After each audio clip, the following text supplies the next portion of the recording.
رل دینے بالا رل بولا بے کمال ہی اینے رل دینے بالا رل بولا بے کمال ہی کاشف دو جا بے جمال ہی حسنت جمیع حسال ہی صلو علیہ وآلہ ایویں رن دینے ایویں رل دینے لوکی تیرے نال سنیا تینوں رب نے بنایا بے مثال سونیا ایویں رل دینے نعت رسول مقبول کے لیے حاجی محمد حکیم صاحب سے گزارش کروں گا آئے حضور کی بارگاہ میں حاجی نعت پیش کریں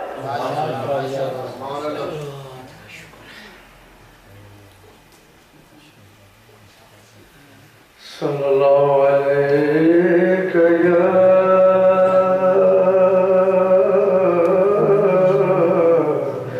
یا رسول اللہ وسلم علیک یا نبی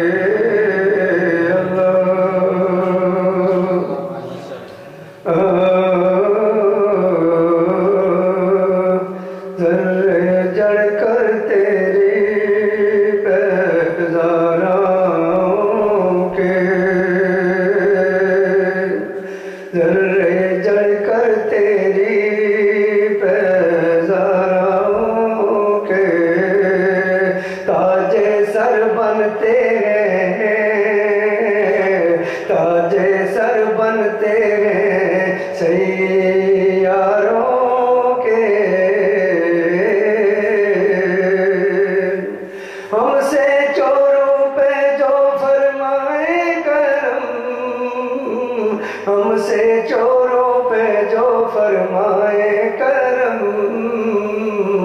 خلوت در بنے خلوت در بنے پشتاروں کے خلوت در بنے خلوت در بنے پشتاروں کے میرے آقا کا وہ در ہے میرے آقا کا وہ در ہے جس پر ماتھے گس جاتے جس پر ماتھے گس جاتے سرداروں کے جس پر ماتھے گس جاتے ہیں سرداروں کے کہ میرے عیسیٰ تیرے صدقے جاؤں کہ میرے عیسیٰ تیرے صدقے جاؤں طور بے طور ہے طور بے طور ہے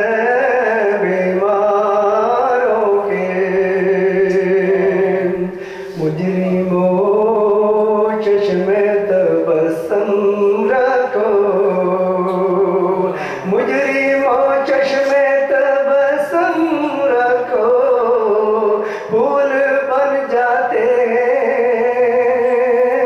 پھول بن جاتے انگاروں کے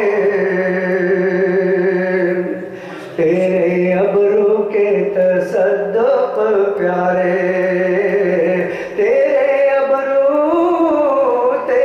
ابرو کے تصدق پیارے بند کرے گرفتاروں کے بند کرے گرفتاروں کے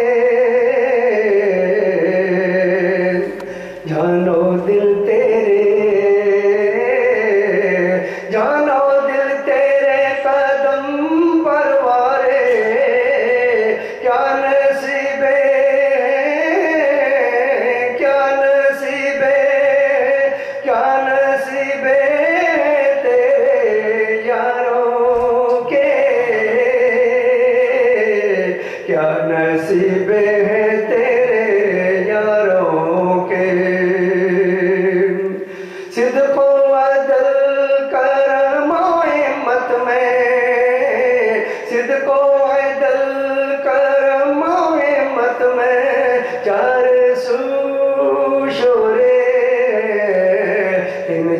نگاروں کے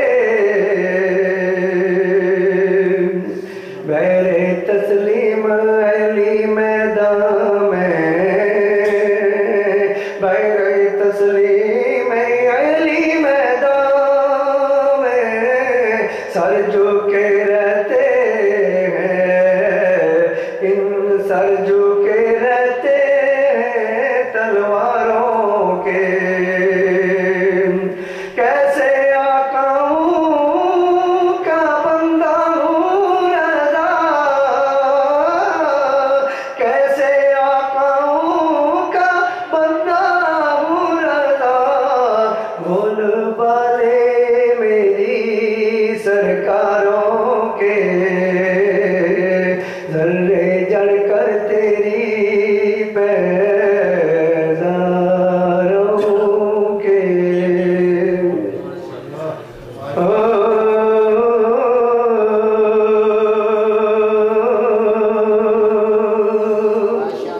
اے باپ مرے سر اے ننگا ہوندا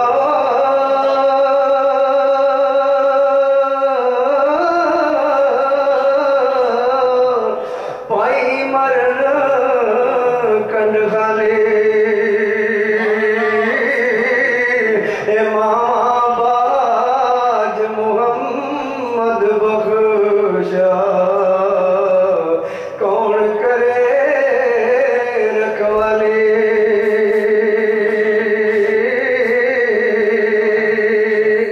اے میں نیواں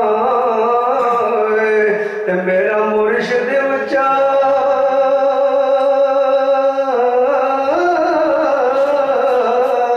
اساں اونچیاں دے سنگ لائی میں صدقے جائیں نہ اونچیاں تو جنہاں نے آران نبھائی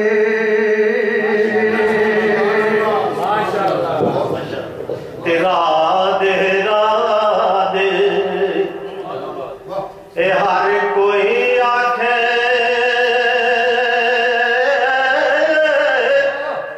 تے میں بھی آکھاں را دے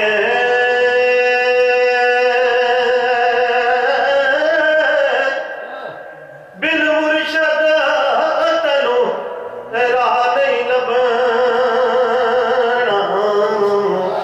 تیرو المرسے وچ راہ دے تے عملاں والے اے لنگ لنگ جاتے غافل گوتے اے کھاندے ڈوبن نہ دین محمد بخشا تے کامل پیر جنہاں دے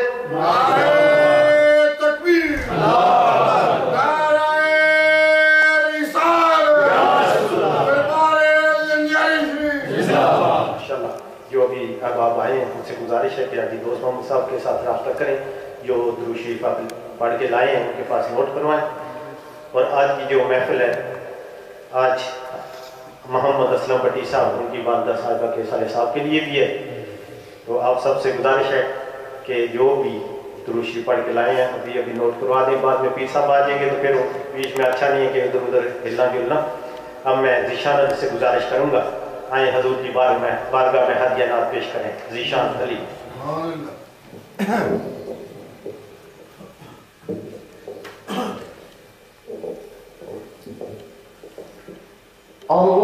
اللهم صل على سيدنا ومولانا محمد اللهم صل على سيدنا ومولانا محمد وعلى آله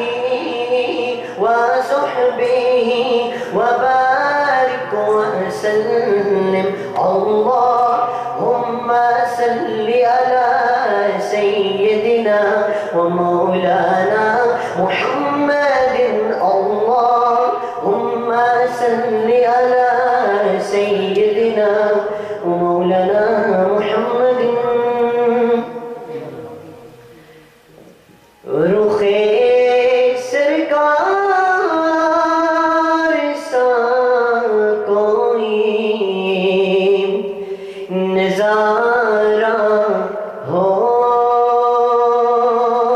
نہیں سکتا رخ سرکار سا کوئی نظارہ ہو نہیں سکتا زمانے میں محمد سا پیارا ہو نہیں سکتا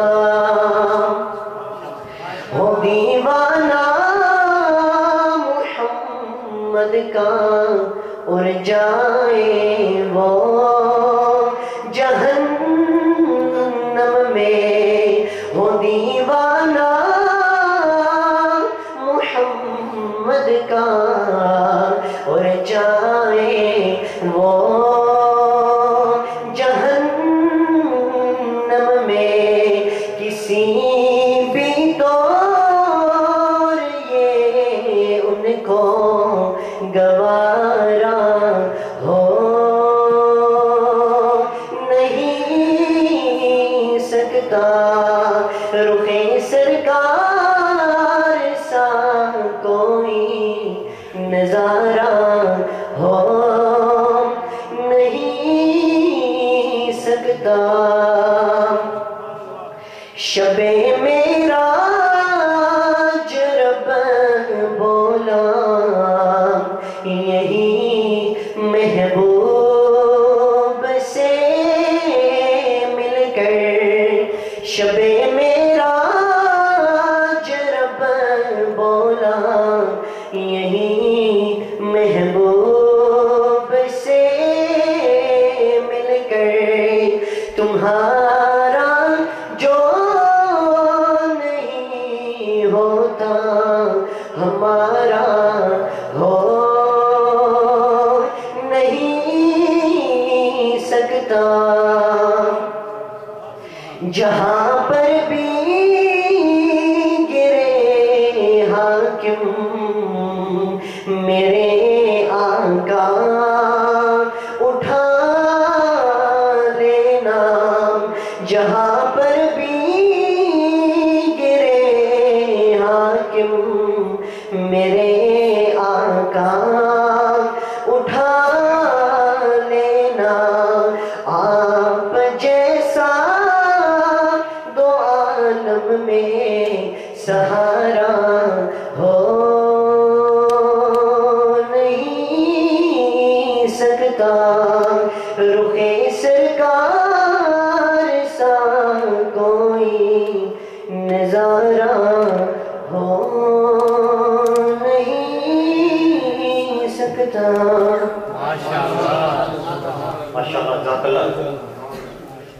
آج کی اس محفل میں ہمارے ایک بہت اچھے ساتھی جو اٹلی سے تشریف لائے ہیں ہماری محفل میں موجود ہیں محمد نعیم صاحب حاجی دوست نسیم صاحب حاجی محمد دوست صاحب کے بانجے ہیں ان کو ہم ویلکم کہتے ہیں اپنی محفل میں اور انشاءاللہ ابھی کچھ منٹوں کے بعد پیر صاحب انشاءاللہ تشریف فرما ہوں گے محمد حسن بولٹن سے تشریف لائے ہیں ان سے گزارش ہے کہ آئیں حضور کی بار میں آپ کے نعت پیش کریں محمد حسن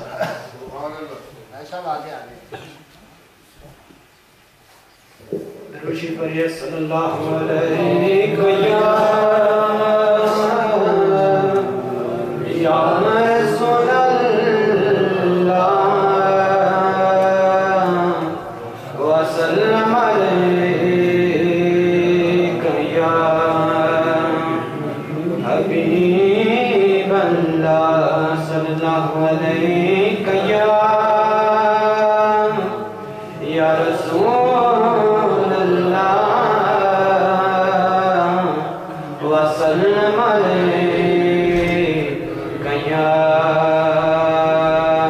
حبیب اللہ اوپر تصویر نہیں جا رہی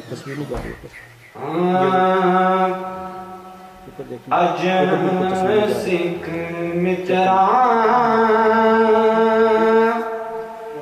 دیو دے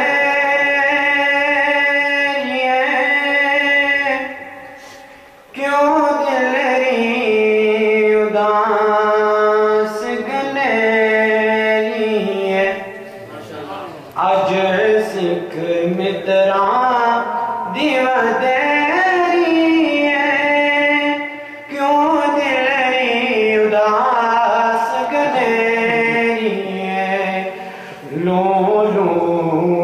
شوق چنگے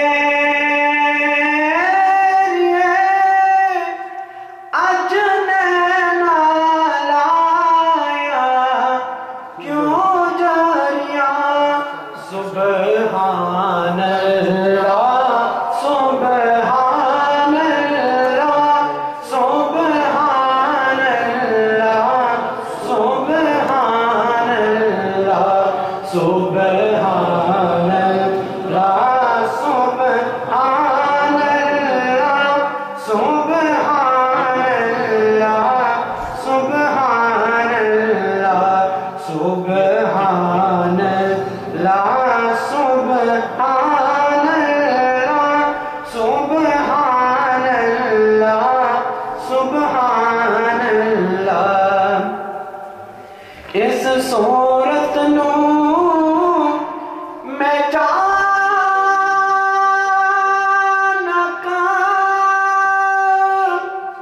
جانا کا کہ جانے جہانا کا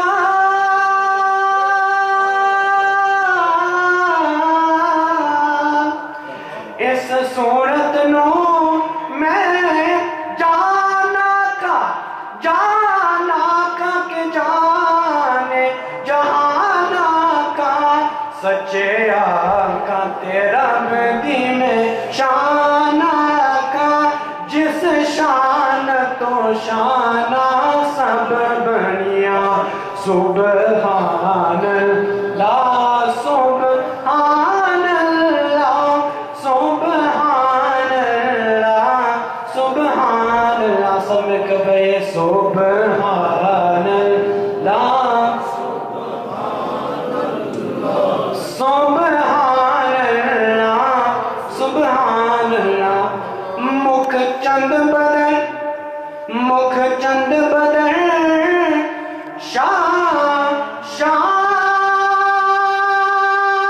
شانیے مت چمکے لال نورانیے مکھ چند بدر اللہ اللہ اللہ اللہ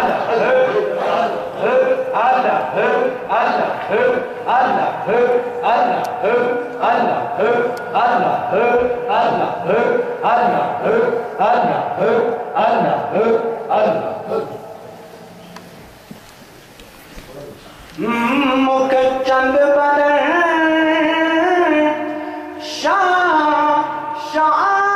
شانیے مت چمکے لال نورانیے کالی زلفت اکھ مستانیے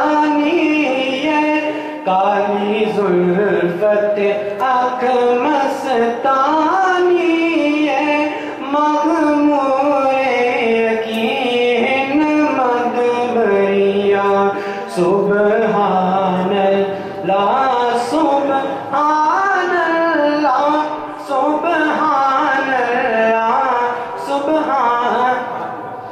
سبحان اللہ ما اجمل کا ما احسن کا ما اکمل کا سبحان اللہ ما اجمل کا ما احسن کا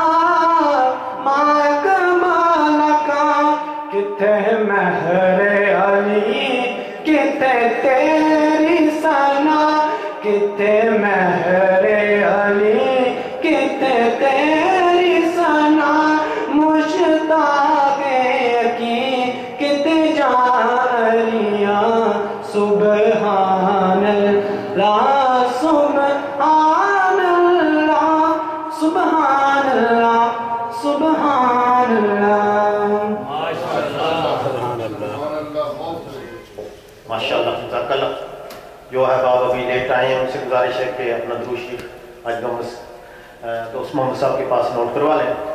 آج کی پہلے بھی میں کہہ چکا ہوں کہ آج کی جو محفل ہے فقہ کے درس فقہ کی، اس میں محمد اسلم پٹی صاحب ہیں ہمارے بہت اچھے ساتھی. ان کی والدہ لاسٹ ویک وینسڈے کو وفات پا گئی. ان کے سالے صاحب کے لیے محفل رکھی گئی ہے. انہوں نے گھر میں ایک قرآن پاک پڑھا ہے اور سورۃ یاسین 30 مرتبہ، سورۃ ملک 30 مرتبہ اور کلمہ شریف 25,000، ماشاءاللہ سورۃ فاتحہ 25,000 اور درود شریف 2,000 بار. اس کے لیے اور بھی احباب ہیں جو دور سے آئے ہیں، انہوں نے بھی اور اسپیشلی فون کر کے دوست احباب دعا کے لیے کہتے ہیں کہ پیر صاحب سے گزارش کرنا ہمارے گھر میں خیر و برکت کے لیے. اور لوگ کچھ لوگوں کو پریشانیاں بھی ہوتی ہیں، وہ خصوصی ٹیلی فون کرتے رہتے ہیں. اب میں سیدھا حضور کی بارگاہ میں پیش سپیکر لے کے جاتا ہوں. اب انتظار کی گھڑیاں ختم ہوئی. ایک اور اعلان، انشاءاللہ بہت جلدی ماہ میلاد شروع ہونے والا ہے. جیسا کہ پچھلے سال بھی میری گزارش پہ آپ لوگوں نے بہت اچھا تعاون کیا. تقریباً 2 مہینے سے زیادہ میلاد شریف کی محفل ہر جمعرات کو میلاد شریف کی محفل ہوتی تھی. اب بھی اعلان کر رہا ہوں، جو احباب اس میں بڑھ چڑھ کر حصہ لینا چاہتے ہیں، جمعرات کی محفل میں وہ میلاد شریف کی محفل کروانا چاہتے ہیں، وہ کمیٹی کے ساتھ رابطہ کر لیں. انشاءاللہ جنوری میں وہ آغاز کریں گے. تو انشاءاللہ امید ہے کہ 2-3 مہینے اسی طرح ہر جمعرات کی محفل میلاد شریف کی محفل ہوگی.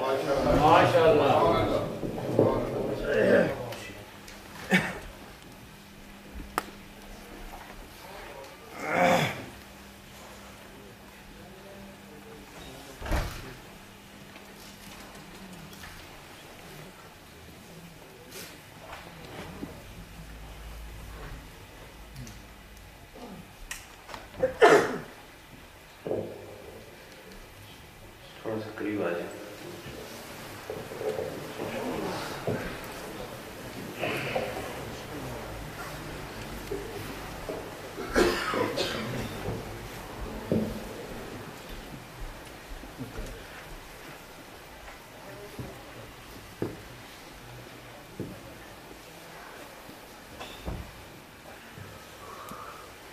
بسم اللہ الرحمن الرحیم.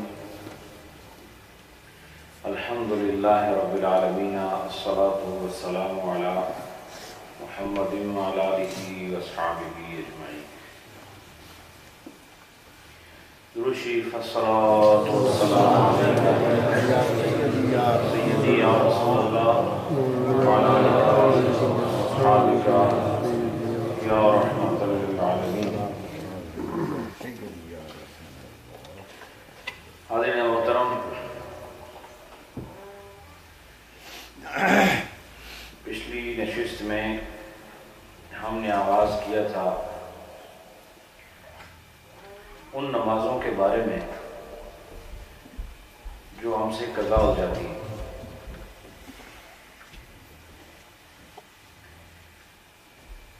اور رب العالمین کا اصل وقت نماز گزر جانے کے بعد بھی انسان کو موقع دینا کہ جو گزر گئی اسے پڑھ لو، یہ اس بات کی دلیل ہے کہ اللہ اپنے بندے کو عذاب سے بچانا چاہتا ہے. اگر نماز گزر جاتی اور قضا کا آپشن نہ رکھتا تو کوئی پوچھنے والا تھا. جو نماز چلی گئی پھر کبھی نہیں پڑھ سکتے. اس سے بڑا نقصان مومن کا کوئی نہیں تھا. اللہ تعالی مومن کا نقصان پسند نہیں کرتا، اس لیے مرنے سے پہلے تک چاہے اس سال کی نماز جس سال وہ بالغ ہوا تھا، اس سال کی نماز اگر عمر کے آخری سال میں پڑھے تب بھی خدا قبول کرتا. یہ سند ہے اس بات کی کہ پروردگار عالم اپنے بندے کو عذاب دینے سے خوش نہیں ہوتا بلکہ معاف کرنے سے خوش ہوتا ہے.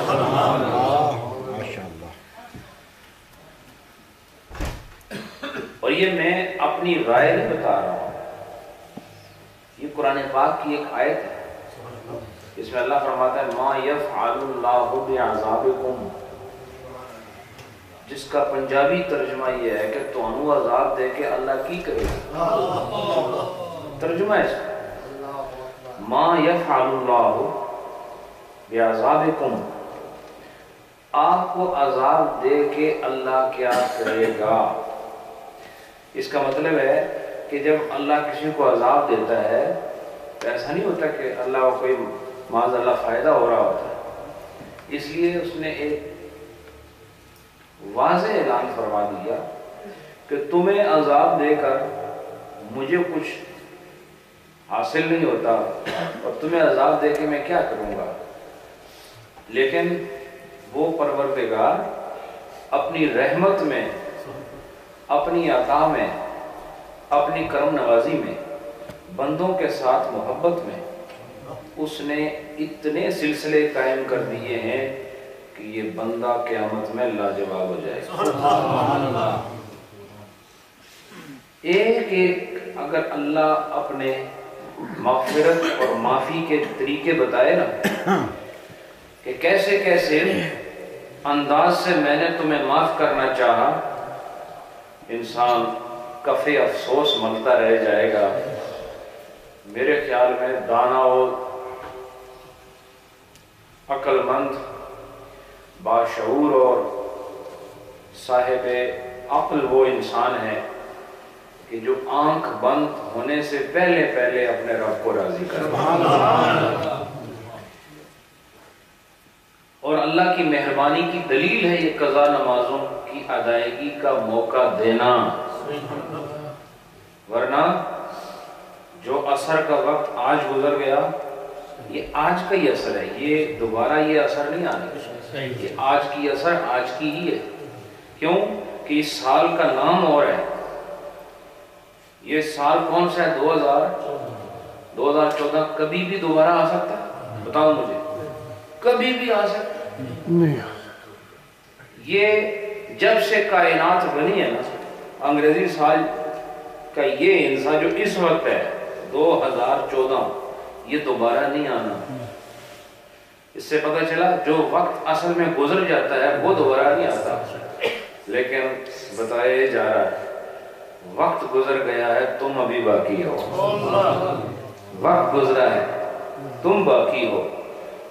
اللہ کی رحمت سے، اس کی چھوٹ سے، اس کی رعایت سے فائدہ اٹھاؤ، اور جو کچھ تمہارے ذمہ رہ گیا ہے اسے پورا کر لو، اس لیے کہ زندگی نے بہرحال پورا ہو جانا ہے، اور احکام تم پورے کرو نہ کرو یہ تمہارے اپنے ہاتھ میں ہے۔ میرا اللہ کی ذات کو دیکھتے ہوئے، اس کی رحمت کی طرف توجہ کرتے ہوئے یہی ایمان ہے کہ جو انسان اپنی قضا نمازیں شروع کر ڈالے اس نیت سے کہ اللہ نے مجھ پہ فرض کی تھی، میں نالائق تھا، میں کمزور تھا، میں انتہائی سست تھا، میں انتہائی بدعمل تھا، میں نے نمازیں نہیں پڑھی، میں کم تر تھا، لیکن وہ ساری کائنات سے افضل ہے، وہ معاف کرنے والا ہے۔ وہ شروع کر دے اس نیت سے کہ میں ساری پڑھوں گا، اور وہ ساری پڑھنے سے پہلے ہی گزر جائے، میرا ایمان کہتا ہے خدا کی رحمت سے بعید نہیں کہ اسے معاف کر دے، لیکن ارادے کی ضرورت ہے، نیت کی ضرورت ہے۔ بہرحال آپ سب لوگ بہت اچھے لوگ ہیں، اس لیے اچھے ہیں کہ کم از کم اللہ کے ذکر کے نام پر جمع ہو جاتے ہیں۔ یہ درس فقہ جو کہ ایک دشوار مضمون ہے، اس کو سن بھی لیتے ہیں اور سننے کے بعد کچھ نہ کچھ یاد بھی رکھ لیتے ہیں، لیکن اس کا مقصد صرف یہی ہے کہ آپ لوگ عمل کی طرف بڑھیں، اور جو کچھ آپ کے ذمہ رہ گیا ہے اللہ کا خوف دل میں رکھتے ہوئے اس کو پورا کریں، انشاءاللہ زندگی اور آخرت دونوں کامیاب ہو جائیں گے۔ میں نے بات چھوڑی تھی کہ قضا نماز ہر وقت پڑھ سکتے ہیں سوائے 3 وقتوں کے۔ ایک کون سا وقت؟ جب سورج طلوع ہو رہا ہو، سن رائز کے وقت، اور ایک مڈ آف دا ڈے، بالکل جب یعنی نصف النہار، جب سورج ڈلنے کی طرف آ جاتا ہے اس وقت، جس کو زوال کہتے ہیں، اور تیسرا وقت ہے غروب۔ یہ 3 وقتوں کے علاوہ ہر وقت آپ قضا نماز پڑھ سکتے ہیں۔ اب یہ ایک مسئلہ بتا رہے ہیں، رجل صلی، ایک آدمی نے نماز پڑھ لی، فرتد، پھر وہ اسلام سے خارج ہو گیا۔ مسئلہ بتا رہے ہیں، مثال کے طور پر 1 بجے اس نے ظہر کی نماز پڑھی، 1:15 بجے خدا نہ کرے اس نے کلمہ کفر پڑھ لی، یا وہ اس نے کہا کہ میں عیسائی بنتا ہوں معاذ اللہ، اور وہ عیسائی ہو گیا۔ 1 بجے اس نے نماز پڑھی، 1:15 بجے یہ حرکت کی، اسلام سے خارج ہوا؟ بولو نا، خارج ہوا کہ نہیں؟ فَأَسْلَمَ فِي الْوَقْتِ، پھر اسی ظہر کے وقت میں دوبارہ ایمان لے آیا، یعنی ابھی عصر کا وقت شروع نہیں ہوا تھا کہ اسی ظہر کے وقت میں دوبارہ ایمان لے آیا، تو فرمایا یعید، تو وہ اس ظہر کی نماز کو دوبارہ ادا کرے گا۔ کیا کرے گا؟ اس ظہر کی نماز کو دوبارہ ادا کرے۔ اس کے بعد فرمایا اور مرد اور عورت ان کے بالغ ہو جانے کے بعد جس وقت میں یہ بالغ ہوئے، اور جس وقت میں یہ بالغ ہوئے وہ جس نماز کا وقت تھا وہ نماز بھی ان پر واجب ہو جائے گی۔ یہ بات سمجھ آئی کہ نہیں؟ ٹھیک ہے، مثلا کسی بچے کی عمر 14 سال ہوگی، بچی کی عمر، تو اس کی یہ عمر 14 سال کی ہو گئی، لیکن آثار کوئی نظر آئے ایسے جس سے پتہ چلتا ہو کہ یہ بلوغت کو پہنچ گیا یا پہنچ گئی، اور 5:15 پر کوئی ایسا واقعہ ہوا، تو آپ جا کے کیلنڈر دیکھیں گے، جس نماز کا وہ وقت ہوگا وہ اس کے ذمہ واجب ہو جائے گا وہ نماز، یعنی وہ اس کی پہلی نماز ہوگی عزم اسلام جو اس پر پڑھنا فرض ہوگا۔ ٹھیک ہے، اس کی میں نے ایک لمبی چوڑی عبارت ہے، اس کو میں نے مختصر کر کے صرف مسئلہ آپ کو بتا دیے۔ پھر فرمایا وَمَتَا قَدَ الْفَوَائِدَ اِنْ قَضَاهَا بِجَمَاعَةٍ، اگر انسان قضا نمازیں پڑھے، قضا نمازیں پڑھے، ان قضاها بجماعت، اگر تو وہ ان کو باجماعت ہی پڑھتا ہے، یعنی ہم 10 آدمی ہیں، ہم 10 لوگوں کی نمازیں ہیں، قضا ہیں، تو آپ بھی آگے میں بھی آگے، سب وہ قضا نماز جماعت سے بھی پڑھ سکتے ہیں۔ ٹھیک ہے، قضا نماز منفرد بھی پڑھ سکتا ہے اور جماعت کے ساتھ بھی پڑھی جا سکتی ہے۔ تو اگر جماعت کے ساتھ پڑھ رہے ہیں فَإِنْ كَانَتْ صَلَاةُ يُجْهَرُ فِيهَا، اگر یہ وہ نماز ہے کہ جس میں قرآن اونچی آواز میں پڑھا جاتا ہے، وہ کون سی نماز ہے؟ عصر کی ہے نا، مغرب عشاء، ماشاءاللہ بہت حاضر دماغ ہے آپ۔ تو یہ کون سی نماز ہے؟ مغرب ہے نا، عشاء ہے، اور کون سی ہے؟ تو اگر مثال کے طور پر یہ 3 نمازیں ہیں جس میں جہری قرات ہوتی ہے، یعنی بلند آواز سے قرات ہوتی ہے، اگر یہ نماز باجماعت پڑھ رہے ہیں اور ہے قضا، مثلا تجھے کہہ رہے جی آؤ جی صاحب مغرب نماز ساڑی بھی قضا ہو گئی تو مل کے جماعت نال پڑھ دیں، اس دے وچ قرات اونچی ہوندی ہے؟ جی ہوندی ہے، اچھا اونچی آواز سے قرات ہوتی ہے، فرمایا یجہر فیہا، تو اس میں اونچی ہی آواز سے قرات کریں گے، یعنی جس نماز میں اونچی قرات ہوتی ہے اس کی قضا پڑھتے ہوئے بھی اونچا ہی پڑھیں گے جب جماعت ہو رہی ہو۔ سمجھ آئی؟ فرمایا یجہر فیہا الامام بالقرات، امام جو ہے قرات کو آواز سے بلند پڑھے گا، ان قضاها وحدہ، اور اگر وہ اس کو قضا نماز جو ہے اس کو پڑھ رہا ہے لیکن اکیلا ہے، جماعت نہیں ہے، تو یتخیر بین الجہر والمخافتہ، کہا کہ پھر وہ نماز مغرب کی ہے، مغرب میں اونچا پڑھا جاتا ہے جی، تو کہا کہ پھر اگر یہ اکیلا نماز پڑھ رہا ہے تو اس کو اختیار حاصل ہے، چاہے تو یہ اونچی قرات سے اکیلے نماز پڑھے یا چاہے تو پست آواز سے پڑھے۔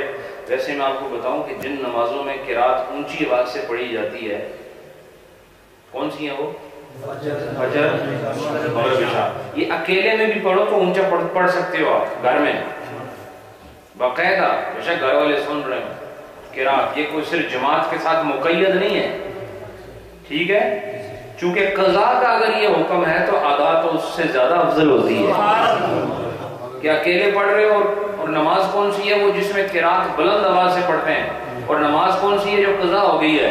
مثلا عشاء پڑھ رہے ہو یا مغرب پڑھ رہے ہو یا فجر، تو قرات کو اونچا پڑھنے میں اور آہستہ پڑھنے میں اختیار ہے. کیا ہے؟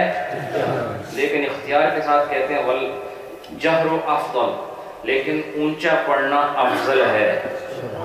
اونچا پڑھنا کیا ہے؟ افضل ہے. پھر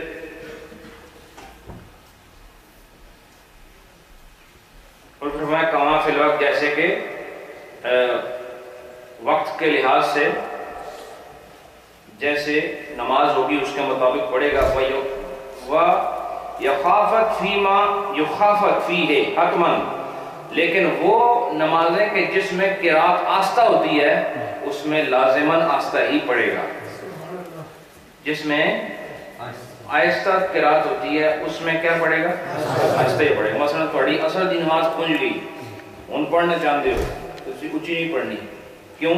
اس دی اصل یہ ہے کہ ہوندی آہستہ ہے.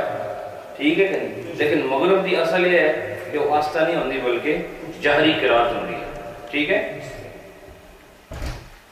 پھر میں کسی وقت بھی آپ سے سوال کر سکتا ہوں، اس لیے ہوش قائم رکھو. تھوڑے منہ میرے پاس ہیں لیکن تھوڑے دل کدھر ہو رہے ہیں. بہرحال پھر فرمایا الترتیب بین الفائتہ والوقتیہ وبین الفوائد مستحق. یہ اب اہم مسئلہ ہے، سنو. اس سے پہلے آپ نے شاید سنا ہو. کچھ ہیں ہمارے لوگ جو جیسے وہ ہمارا بابا پشتون بہت سارے مسائل پہلے سنے ہوئے. تو ویسے پٹھانا مسئلے کم آمد ہیں لیکن واحد پٹھانے میں سب مسئلے آمد ہیں. اچھا یہ سنو مسئلہ اہم ہے. الترتیب بین الفائتہ والوقتیہ والفوائد مستحقون. کہتے ہیں کہ نماز جو گزر جائے، آپ نے پڑھی نہیں، قضا ہو جائے، اور وہ نماز جو وقتی ہے، وقتی کون سی ہے؟ جو اس وقت آپ پر فرض ہو گئی ہے. مثلا مغرب کی نماز جو ہے آپ سے رہ گئی، اس وقت وقتی کون سی ہے؟ مغرب وقتی تو نہیں نا. وقتی نماز کون سی ہوتی ہے؟ جو اس وقت فرض ہو آپ پر. اس وقت وقتی کون سی ہے؟ عشاء ہے. تو اگر آپ کی مغرب رہ گئی ہے تو مغرب یہ وقتی نہیں، وقتی عشاء ہے. مغرب وہ ہے جو فوت ہو گئی. تو کہتے ہیں اس مغرب اور عشاء کے درمیان ترتیب واجب ہے. ترتیب واجب ہے کا مطلب کیا ہے؟ کہ آپ نے عصر کی نماز پڑھ لی ہے اپنے وقت میں، اس کے بعد مغرب رہ گئی اور کون سی نماز آئی؟ عشاء. اب عشاء کی نماز پڑھنا آپ کے لیے جائز نہیں جب تک آپ مغرب کی قضا نہ پڑھ. یہ پہلی بار آپ نے سنا ہے. اور جس نے عشاء پڑھی وہ فاسد ہو گئی. جس نے عشاء پڑھی کیا ہو گئی؟ لیکن صرف اس میں ایک شرط ہے، وہ میں آگے شاید آ جائے، پیچھے بھی بیان ہے. وہ کیا ہے کہ وہ صاحب ترتیب ہو. اس کے لیے یہ حکم ہے. صاحب ترتیب کون ہے؟ کہ جس کی ایک ساتھ 6 نمازیں کنٹینیوسلی قضا نہ ہوئی ہوں، وہ جب تک قضا نہ پڑھ لے اگلی نماز نہیں پڑھ سکتا. آپ سمجھ آئیے؟ تو اگر آج آپ مطلب نمازی ہیں، الحمدللہ سب نمازی ہیں، کچھ ہیں آپ میں سے میرے جیسے بھی جو کبھی کبھی چھوڑ دیتے ہیں، لیکن اکثر لوگ نمازی ہیں. تو اگر آپ یہ مسئلہ بتا رہا ہوں، ہمارے لوگ کیا کرتے ہیں، مثلا کہیں سفر گئے، برمنگھم گئے، والسل گئے، ڈربی گئے، ٹھیک ہے نا، تو اب راستے میں آ گئی نماز. بہت کم لوگ ہیں جو راستے میں نماز پڑھتے ہیں، تو وہ نماز ان کے لیے. اب وہاں جاتے ہیں تو وہ جو وقتی نماز ہوتی ہے نا اس وقت وہ پڑھ لیتے ہیں، یہ چھوڑ دیتے ہیں، وہ نماز ہوئی ہی نہیں. یہ نیا ہے کہ یہ بات نہیں ہے کہ نہیں؟ یہ ضروری آج کے بعد یاد رکھنا کہ وقتی اور قضا اس کے درمیان ترتیب واجب ہے. ترتیب واجب ہے کا مطلب یہ کہ پہلے ترتیب یہ ہے کہ پہلے عشاء نہیں ہوتی. ترتیب کا مطلب سیکوینس ہے. سیکوینس میں پہلے کون سی نماز سٹ کرتی ہے؟ مغرب یا عشاء؟ مغرب ہے نا، تو پہلے مغرب ادا ہوگی بعد میں عشاء ادا ہوگی، بے شک جماعت ہو رہی ہو. اور یہاں تک ابھی آگے آئے گا، اگر جماعت ہو رہی ہے اور آپ نے قضا نماز نہیں پڑھی اور جماعت میں جا کے شریک ہوئے تب بھی وہ نماز نہیں ہوگی. اب بولو ہے کہ نہیں عام مسئلہ؟ مسئلہ عام ہے کہ نہیں؟ ان جو ڈر بھی جانے وہ خیال رکھے. سمجھ آئی کہ نہیں؟ یہ سمجھ گئے میں جنہیں کہہ رہا. بہرحال اس کے بعد فرمایا کہ اچھا یہ تو ترتیب کس میں واجب ہے؟ قضا میں اور ادا میں. یعنی جو اس وقت وقتی نماز ہے وہ، اور جو اس سے پہلے قضا ہوئی اس میں ترتیب واجب ہے. ترتیب کیا؟ جڑی پہلے کھنج گئی پہلے وہ پڑھو اور بعد ادا پڑھو. اور ایک ہے والفوائد، اور جڑی پیچھے لنگ گئی ہیں، مثلا آپ کی پیچھے کوئی 6 نمازیں رہ گئی ہیں، ان 6 کو بھی آپ نے ترتیب سے ہی پڑھنا ہے. یہ نہیں کہ پہلے مغرب پڑھی پھر بیچ میں عصر پڑھ لی پھر فجر پڑھی پھر عشاء پڑھی، نہیں. ان کو بھی جس طرح وہ چھوٹی ہیں نا، سمجھے کہ نہیں، جس طرح وہ چھوٹی ہیں جو اس کے ترتیب ہے من جانب اللہ کے، عشاء آخر میں ہوتی ہے، فجر پہلے ہوتی ہے، ٹھیک ہے، ظہر عصر درمیان میں ہوتی ہے، مغرب پھر ایک کنارے پر ہوتی ہے. سمجھ آئی کہ نہیں؟ اس طریقے سے ان کو ادا کرنا ضروری ہے. یعنی ایک جو آپ کی بہت ساری نمازیں قضا ہوئی ہیں ان کو بھی ترتیب سے پڑھنا ہے، اور دوسری اگر آپ کی وقتی نماز اور جو اس سے پچھلی ہے، یا پچھلی 2 بھی ہو سکتی ہیں 3 بھی ہو سکتی ہیں، یہ قضا ہو گئی ہو تو وقتی سے پہلے وہ قضا پڑھنا، یہ ترتیب کا قائم رکھنا کیا ہے؟ واجب ہے. یہ مسئلہ سمجھ آیا؟ اگر نہیں آیا تو میں دوبارہ بیان کر دیتا ہوں. سمجھ آیا؟ ماشاءاللہ. اب سنیں وَقَضَى بَيْنَ الْفُرُودِ وَالْوِتْرِ، اور اسی طرح ترتیب واجب ہے فرض اور وتر کے درمیان. فرض اور وتر کے درمیان، مثلا آپ عشاء کے وتر آپ نے نہیں پڑھے، چونکہ عشاء کے بعد وتر پڑھنا سب سے افضل وقت رات کا آخری حصہ ہے، اور نبی پاک صلی اللہ علیہ وسلم کا طریقہ بھی یہی ہے کہ وتر کو فوراً عشاء کے ساتھ نہیں پڑھتے، بلکہ سنت طریقہ کیا ہے؟ اس کو آخر اللیل تک، رات کے آخری حصے تک مؤخر کیا جائے، پوسٹ پون کیا جائے اور اس کے بعد پڑھا جائے. بہت بڑا اجر ہے اس وتر میں. اور اس کے بعد جو فرض آئیں گے فجر کے، اس میں بھی ترتیب واجب ہے. یہ واجب پہلے پڑھو گے تو پھر فجر کی نماز ہوگی، ورنہ نہیں ہوگی. سبحان اللہ. سمجھ آئی کیا؟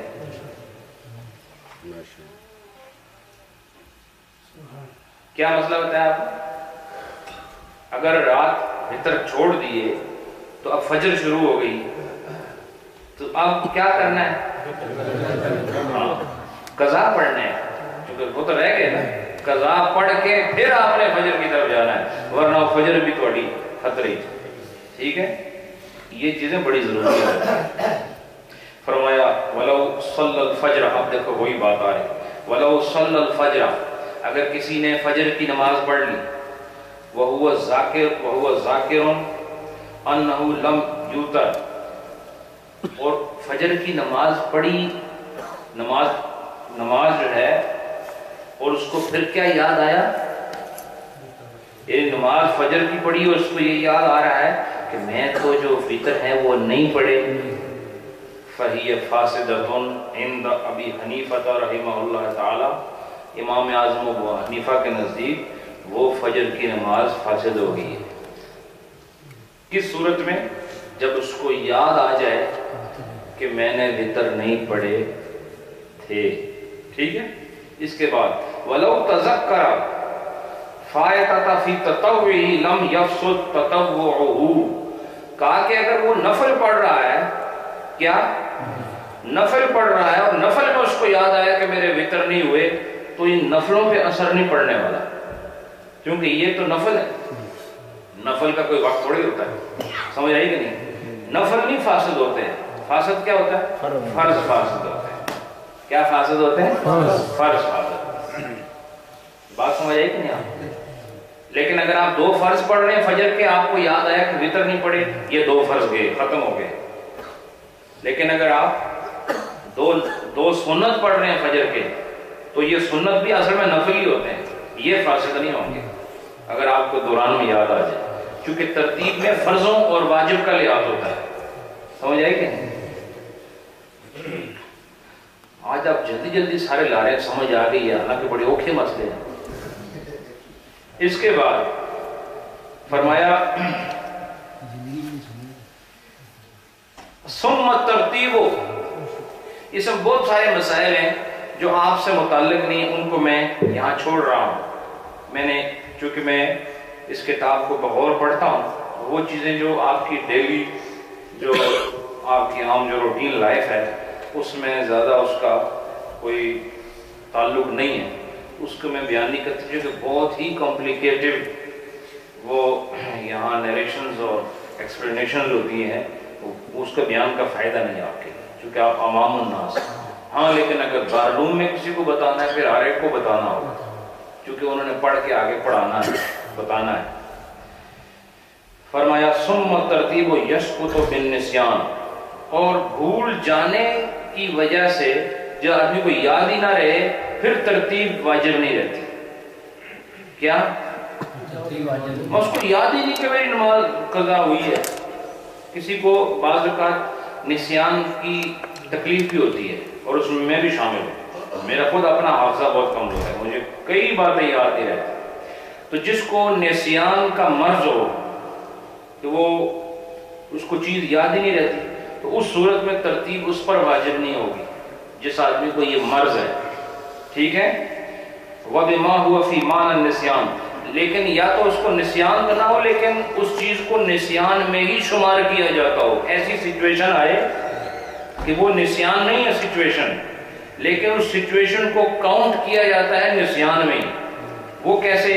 ابھی یہاں چند مثالیں بتائیں گے تو آپ کو پتہ چلے گا. وَلَوْ تَذَكَّرَ صَلَاةً قَدْ نَسِيَهَا بَعْدَمَا أَدَّى وَقْتِيَةً جازت الوقتی. کہتے ہیں وَلَوْ تَذَكَّرَ صَلَاةً قَدْ نَسِيَهَا بَعْدَمَا أَدَّى وَقْتِيَةً، وقتی نماز پوری پڑھ چکا، وقتی نماز مثلا عشاء دی نماز تساں پڑھے سارے پڑھے نا ماشاءاللہ، اے وقتی نماز سی تساں سارے پڑھ چھوڑی. وقتی نماز آپ سب نے پڑھ لی، پڑھنے کے بعد یاد آیا کہ مغرب نہیں پڑھی تھی. پڑھنے کے دوران نہیں، پڑھنے کے بعد یاد آیا تو اب یہ عشاء ہو گئی ہے، اب یہ عشاء ہو گئی ہے. لیکن اگر آپ اتنا بولا کوئی نہیں ہے کہ وہ مغرب نہ پڑھی ہو، عشاء پڑھے تھے کہ میں نے مغرب تو یاد ہی کوئی نہیں، وہ تو یہ پڑھتا ہے اللہ میں نے معاف کرے، پڑھی کوئی نہیں. اسی بات ہے. یہ نسیان والے کے لیے جو یعنی a person who keeps forgetting things، ٹھیک ہے نا، جس کو یہ کوئی ڈیزیز ہو، کوئی اس کو